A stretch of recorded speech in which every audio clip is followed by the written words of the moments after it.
ప్రధానమైనటువంటి మంత్రి అయిన నన్ను కూడా ఈరోజు అసభ్య పదజాలంతో సోషల్ మీడియాలో ట్రోల్ చేయడం అనేది, ట్వీట్ చేయడం అనేది నేను జీర్ణించుకోలేకపోతూ ఈరోజు ఈ వేదిక మీద నుంచి టీఆర్ఎస్ నాయకులను, కేటీఆర్ని, హరీష్ రావుని, కేసీఆర్ని అందరినీ ఒకటే ప్రశ్నిస్తూ ఉన్నాను.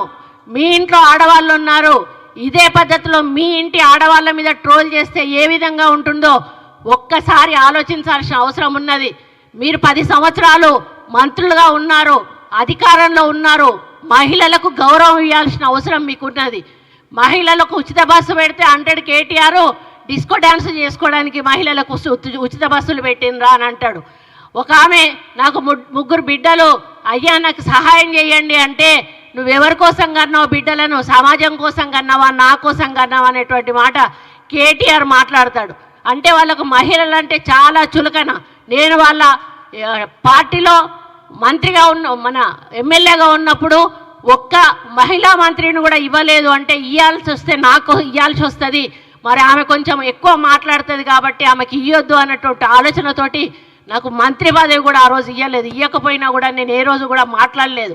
ఆ రోజు నాకు ఎటువంటి అగౌరవం జరగలేదు కాబట్టి నేను ఆ పార్టీలో ఉన్నా. ఎప్పుడైతే అక్కడ అగౌరవం జరిగింది, పార్టీ టికెట్ ఇవ్వలేదు, ఆ రోజు ఇండైరెక్ట్గా మమ్మల్ని అగౌరవపరిచారు కాబట్టి వచ్చాను.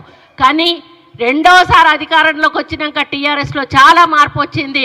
ఆ మార్పుతోటి డబ్బులు కోట్ల రూపాయలు సంపాదించుకొని అహంకారము, బలుపు వచ్చి ఆ బలుపుతోటి ఏం చేస్తున్నారో కన్ను మిన్ను కానకుండా ప్రజల సొమ్మంతా కోట్ల రూపాయలు దండుకొని ఈరోజు ఒకటేసారి అధికారం పోగానే పిచ్చి పట్టి ఈరోజు బజార్లో మనుషుల కన్నా అధ్వానం, పశువుల కన్నా అధ్వానం.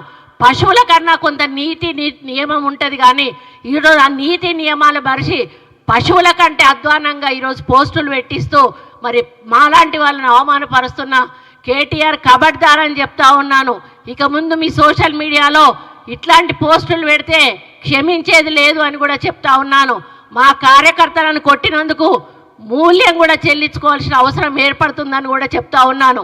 నాలాంటి ఆడబిడ్డ శాపం తప్పకుండా తగులుతుంది. నా జీవితంలో ఈ రోజు వరకు నాకు ఒక చిన్న మచ్చ కూడా నా రాజకీయ జీవితంలో లేదు. నేనంటే ప్రతి పార్టీలోని నాయకులు కూడా నన్ను గౌరవిస్తారు, అక్క అని నోటి నిండా పిలిచి నాతో మాట్లాడతారు. ఈరోజు ఆంధ్ర రాష్ట్రానికి